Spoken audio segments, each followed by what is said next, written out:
Well, let me help Tristan a little bit. Not that he needs it, but in order to understand how much $1 billion is, if you were to spend $100,000 a day, not taking into interest, it would take you 27 years to pay off $1 billion. Our provincial debt is almost $300 billion.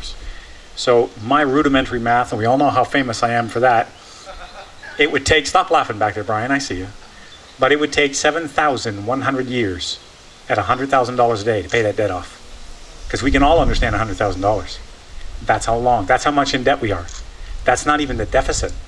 You know, that's 12, 14 billion. That's how much more we're spending than we're taking in. He's absolutely right. They absolutely need to be called liars and thieves, because that's what they are. Now, I'm not going to take a whole lot of time because I wasn't expecting to speak this afternoon. Not that this ever stopped me before. But I want to, first of all, extend an invitation to Tristan. I don't know what your schedule is tonight or tomorrow, but if you want to come on the show for an hour and promote your book, you're more than welcome. We'll talk about that later. But I'll tell you,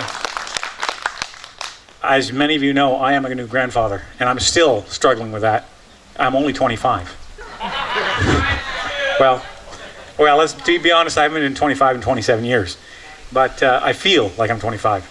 And I roll over and I look at my wife and go, no, this is not possible. I'm waking up next to a grandmother.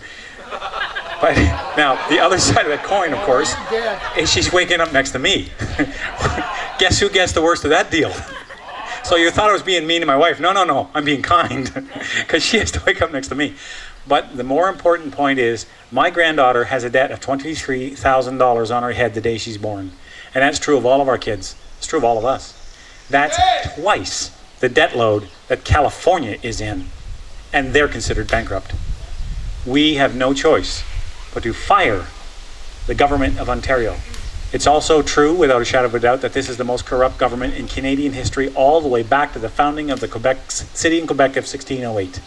There's no one been worse as an administrator of the public trust in this country, in its entire history, than the Wynne and McGuinty Liberals. And it's time they're showing the door. So on the 12th of June, it's funny, it's 6 days after D-Day. I wonder where the Canadian Army was 6 days after D-Day 70 years ago. They were fighting to make sure that we had the right to go to the ballot box and fire this bunch of bums. That's where they were. That's the kind of sacrifice we need to make now. We don't have to storm beaches. We don't need to worry about barbed wire. We have to deal with things like election signs being torn down. We have to deal with people who are intentionally ignorant. We have to deal with people who tell lies. But at its root, it's the same kind of courage. You have to encourage your friends, your family, your relations, hit them over the head with a blackjack and throw them in the trunk, and then hold them unconscious while they mark their X in a conservative. I'm kidding, of course, I'm kidding. But the point is, if the guy 70 years ago could face barbed wire and an Atlantic wall, how much of an impediment to freedom do we face based on their courage and their sacrifice? So let's not let it be in vain. Let's get rid of these guys once and for all. I only want one Liberal left when it's done. And we'll put them in a jar, and we'll label it the most toxic thing on earth. We'll put it down in a ROM, and we'll have tours. Ooh, that's a Liberal. Don't let it out. Thank you.